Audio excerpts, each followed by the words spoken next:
Magandang hapon po. Naririnig po ako, ma'am? Yes. Good afternoon. Afternoon po. Okay po, so mag-start na po ako. So just a brief description lang po. So I'm Jeline Rejano, 22 years old, and I'm from Sapphire Society po. So mag-share lang po ako ng screen.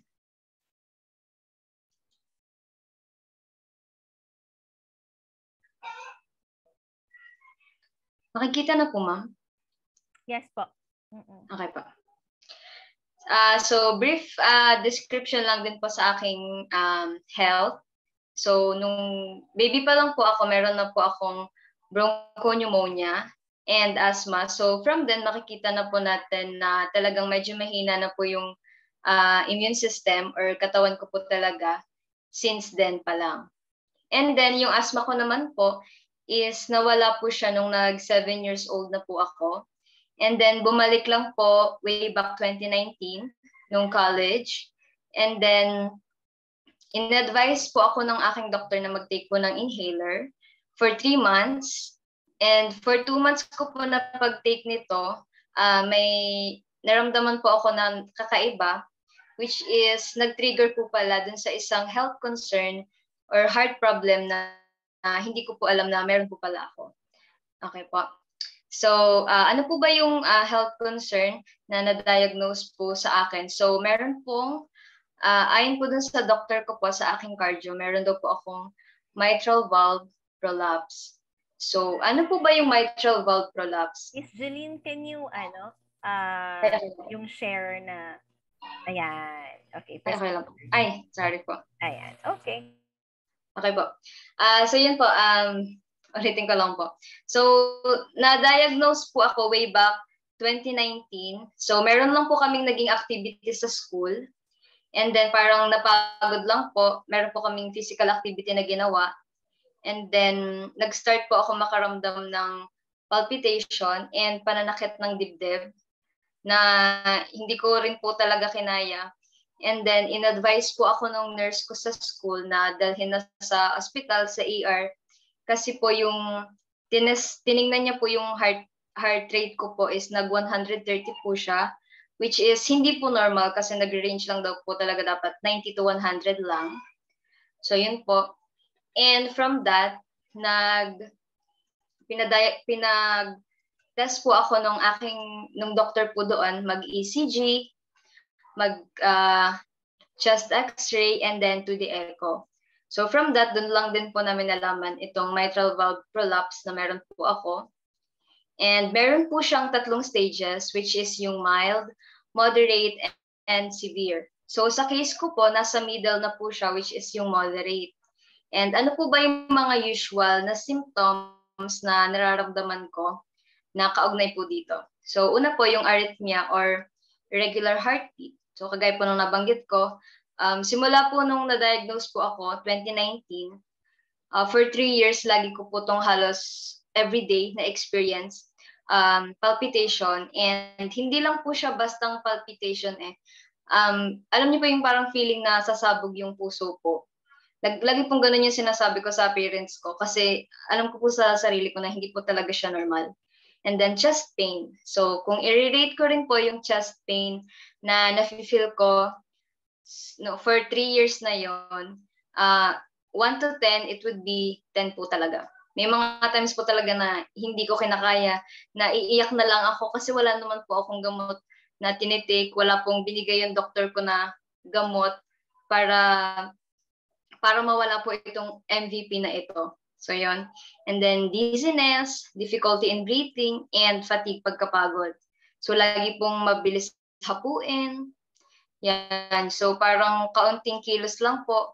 Parang lagi pong may limit yung ginagawa ko for every day. So yun po. And yun nga po kagaya na nabanggit ko, ang tinitake ko lang po na gamot is for palpitation. So pampakalma lang po. Kapag po yung palpitation, hindi ko na rin po talaga makontrol kasi kapag po nagpalpitate na, doon na po nakaka-experience po ako minsan nahihimatay talaga kasi hindi po kinakaya. So other than that, wala na po akong medicine na tinitake. And sabi po ng aking cardio, in-advise niyo po ako na ang treatment lang po is open heart surgery if ever mag-worsen pa yung aking mga symptoms or magdiretso po as severe yung MVP. So yun. So ano po yung treatment na yun? It's valve repair. So kung kakayanin po nung valve po sa aking puso na ma-repair, kung kakayanin, so repair lang po yung gagawin. And if ever hindi na po kayang i-repair yung valve sa puso, ang gagawin naman po is replacement. So yung mga man-made na po na valve yung ilalagay sa heart. And simula po nung narinig po namin ito, syempre po yung family ko po and ako is natakot din po. Syempre kasi hindi naman po namin akalain na ganito po pala yung parang sabi po ng doktor, ito lang daw po yung talagang treatment na pwedeng gawin para mag-normal. Though hindi nga po siya magiging normal kasi parang malilesen lang yung nararamdaman ko. So yun, and alam naman po natin na when it comes to mga surgery, talagang malaking pera din po talaga yung magagastos. So yun po. And then, so paano po ako nagka-idea about placenta? So, narinig ko po na our company will be releasing a new product which is placenta. And simula po noon, nagkaroon na rin po yung aming pong mentor, si Mentor Luis. Nagkaroon na din po siya ng mga parang brief description sa amin. Binigyan niya na rin po kami ng idea ano po ba yung naiitulong ng placenta sa mga heart problems or kahit anong mga health problems na meron po tayo. And then, yun, nagka-idea na rin po ako and I made my own research na related naman po sa condition ko about sa heart. So, yun po. And luckily, nakita ko po, may mga tao talagang natutulungan yung placenta na same with my condition po, mga heart problems. So, simula po nun, parang nagkaroon po ako ng hope na ay baka pwede pa palang magbalik ulit or baka pwedeng hindi naman na kailangan ng surgery if ever patuloy ko pa rin pong maranasan yung ganitong mga symptoms. So yun po, kahit pa paano nagka-hope. And then, nag-try na rin po kami mag-save up for that since alam po namin na medyo ano din po, pricey, pero hindi naman po may i-compare sa price if ever magsa-surgery po, di po ba? Millions yung gagamitin. So, yun. And super blessed kasi po napili po ako as one of beneficiary ng GFAX na makapag-take not only 1 bottle but 2 bottles po ng Elixir Placenta. And from that, doon na po nagsimula yung malaking changes na nakapagpabago po sa amin and especially po sa mga magulang ko na din. So, medyo nakahinga-hinga po kami from that and this is why po. So I'm going to share sa naging experience ko po ano po yung mga naramdaman ko from week 1 onwards. Okay po. So hindi na po ako nakapag-provide ng mga pictures since po yung mga na-feel ko is hindi po kayang i-capture. Ano po, kasi po yung mga na-feel ko po is internal po, parang personal ko po siya talagang naramdaman. And hindi ko rin po akalain na for the week 1 and 2 na nag-take po ako nito is kahit pa paano may changes na po agad ako na mararamdaman. Okay po, so week 1 and 2, na-lessen na po yung palpitation. And from that, nagkaroon na rin po ng maayos na pagtulog. So yun, kagaya po na nabanggit ko, almost every day, hindi po nawawala na talagang merong palpitation po ako na nararamdaman. And meron din po kasi kaming, dito, may ginagamit po kaming oximeter. So para po makita din namin kung ilan na po yung nagiging heart rate ko. And every time nagpapalpitate po ako, na medyo nalilesen na rin po yung heartbeat ko kapag po nagpapalpitate. Kung before po nagwa-130, nag-start na po siya mag-115, 120, which is kahit pa paano malaking hinga na po yun para sa akin na at least alam ko po talagang may nangyayari. May pagbabago akong nakikita. And yun po, nagkakaroon na ng maayos na tulog kasi po, syempre medyo na-lessen na parang hindi na po ako gaano worried na ano bang mangyayaring next, if ever magtuloy-tuloy yung palpitation na nararamdaman ko. Kasi yung kalaban po natin dito is heart, and alam naman po natin na nahirap pong kalaban ng heart. Yung nga po sabi na parang traitor. Ano po? Yan. And then, for week 3, ito po, dito ko na po naka-experience ng hindi na gaano mabilis mapagod. Can do physical activities nang hindi hinahapo agad. So yung mga physical activities po na yon, it includes, nag-try na po ako mag-jogging, yung mga lakad-lakad po ng medyo malayo-layo ng konti para makapag-exercise, makapag-circulate lang po yung dugo sa katawan. Kasi alam naman po natin na kailangan din po ng katawan natin makapag-exercise to be healthy, which is hindi ko po siya nagawa for almost 3 years, simula po nung na-diagnose ako. Kasi po parang kailangan magpahinga ka kahit hindi ka pagod. Kasi kung magdedire-diretso ka, kung may gawin kang activities, yung katawan naman po yung sumusuko. Hindi po kinakaya ng katawan. So as pag-iingat po, hindi ko po nagagawa itong mga ito dati. Pero since naka-experience na po ako ng konting changes, nung nag-start po ako mag-take, week 1 and 2, so tinry ko na rin po, sabi ko, baka kaya na ng katawan. Baka kakayanin na, tignan din natin, baka yung panghihina, baka kahit papaano, nabawasan na din po. So yan, tuloy ko lang po. So week 4, ito po, 2 consecutive days, no palpitation. I remember the day, it's Saturday and Sunday po. So, nung sinabi ko po to kina nanay, tatay, sa parents ko po, nay, parang feel ko po medyo nag-normal na po ako. Kasi 2 consecutive days, as in, wala pong palpitation. So, after 3 years ko po na nag-TS, na akala ko parang, yun nga po, I should live with it, na everyday kailangan, nafe-feel ko talaga yung ganon. Very happy na pwede pa pala, kahit pa paano na feel ko na parang medyo normal na ulit yung nararamdaman ko. And nag-start na din po mag-lessen yung pananakit ng dibdib. Parang kung dati i-rate ko 10, nung week 4 po, I would rate it na 7 na lang po. So malaking bagay na po yun para sa akin. Though masakit pa rin siya, pero hindi na po kagaya before. Alam ko po sa sarili ko na may pagbabago talaga. May changes na nangyayari na sa katawan ko. And I'm very happy po sa results. Actually po, nung week 4 na ito, sabi ko, okay na sa akin kahit ganito na lang. Kahit ito na yung ma-feel ko, kahit ganito na lang. Malaking bagay na po sa akin kasi, yun nga po kagaya ng nasabi ko, for 3 years. Parang nito ko na lang po talaga na feel na parang bago na ulit yung katawan ko. Parang kahit pa paano, kaya ko na ulit. Ano po. And then ito po, last update, week 5 onwards. Yan. So ito po, simula po ng week 5, 1 month and 1 week ko pong pag-take. Hanggang ngayon po,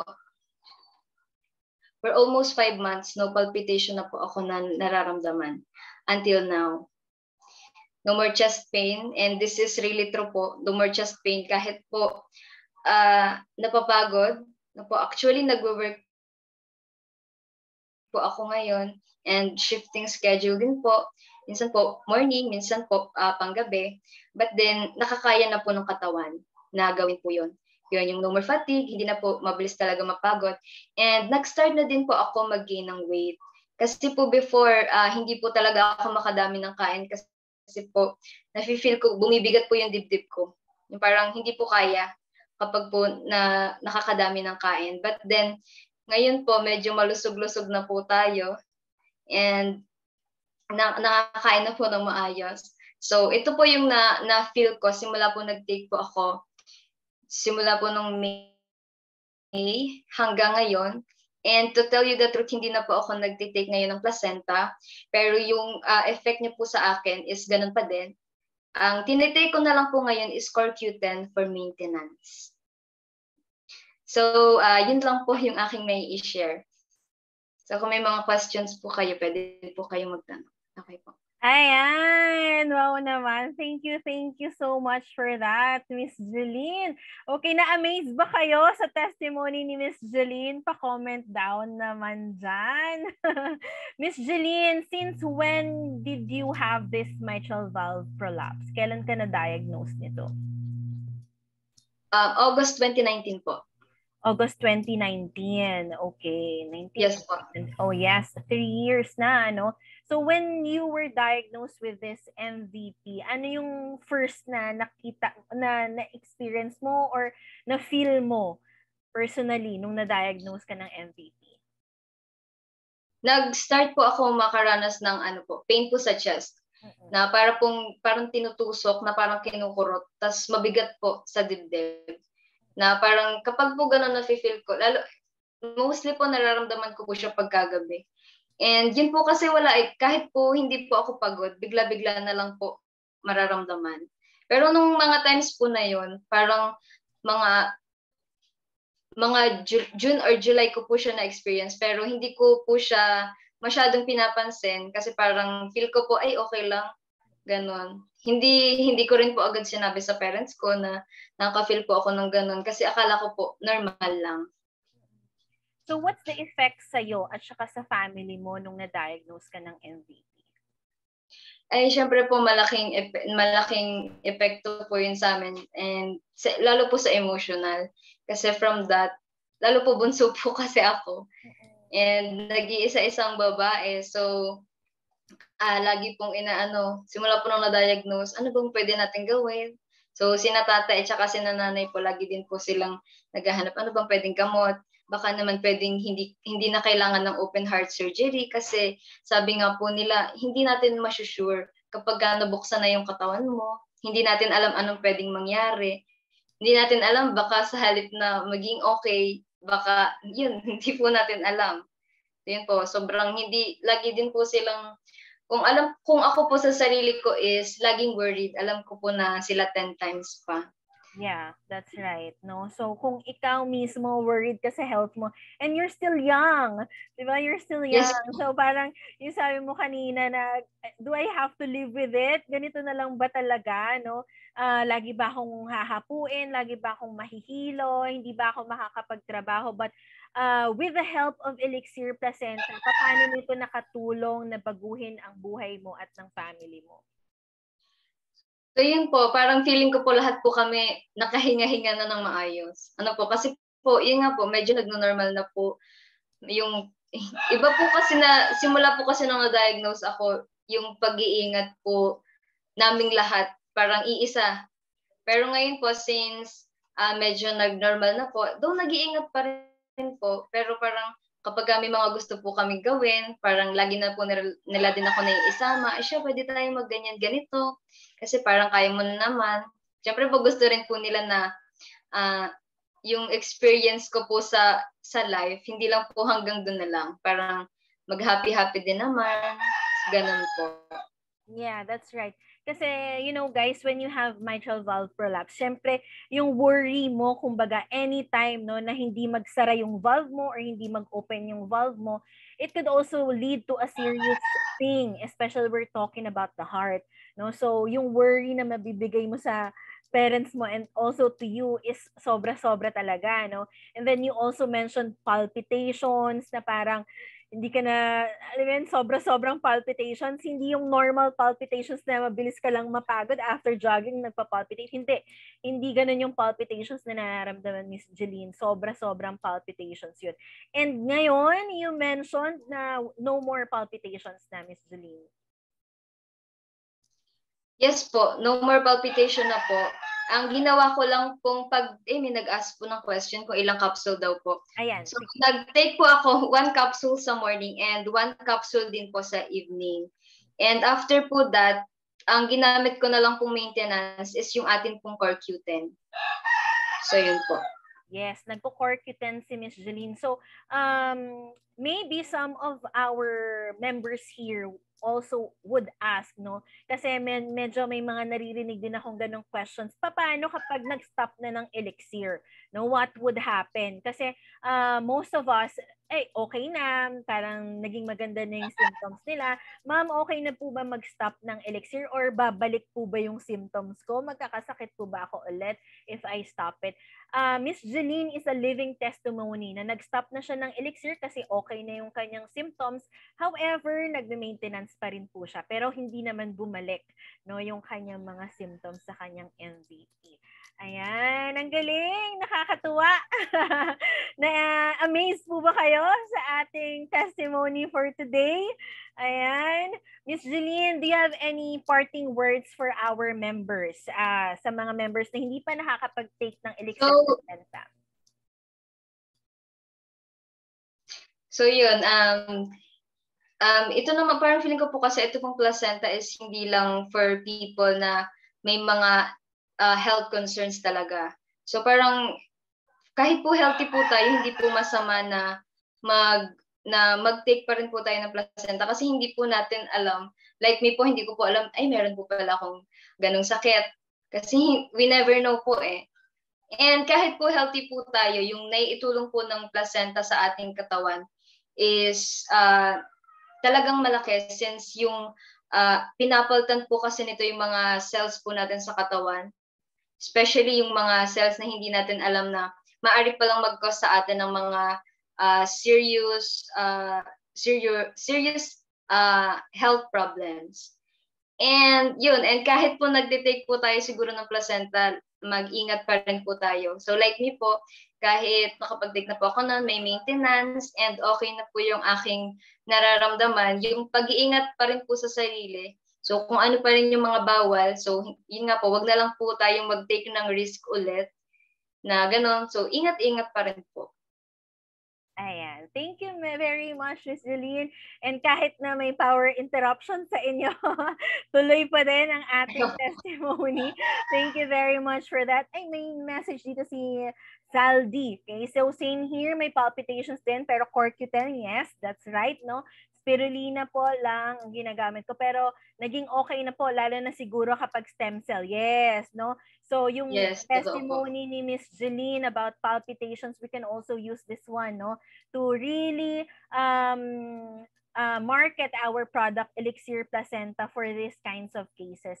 Once again, thank you very much, Miss Jeline. Palakpakan natin si Miss Jeline. And also, let's also comment kay Miss Jeline dito sa ating chat box, no, ng pasasalamat for today from Sapphire Society. Wow!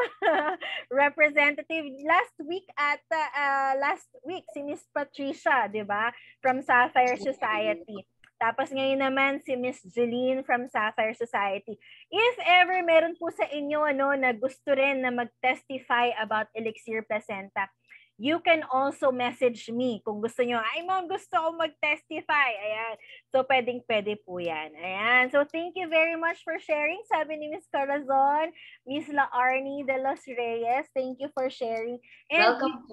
Yeah, so you really empowered us today. No, you make us feel proud of our product. No, the testimonies that you are giving, the testimonies that we have here, talagang lahat tayo, no, member as a company, made us feel proud, no, that we have this premium product that help to change people's lives and save the lives of the people as well. Ayan, so basahin natin yung mga ibang pasasalamat sa iyo dito. Ayan, ang dami na pala. From Miss La Arnie, thank you for sharing. Monica Irene, God bless. Ayan. Miss Angeli, Mary Angel, Sapphire Jill, Coach Jillian, ayan. Okay, so actually, hinahunting ka nila Miss Luis ng Sapphire Society. Hinahunting ka nila Miss Jillian. Thank you for sharing. Ayan. So, God bless us everyone and hopefully we'll enjoy the rest of the weekend. That's all for this week. Okay, bye-bye and see you once again. Ayan. Bye-bye. Thank you, Miss Jeline. Bye-bye, everyone.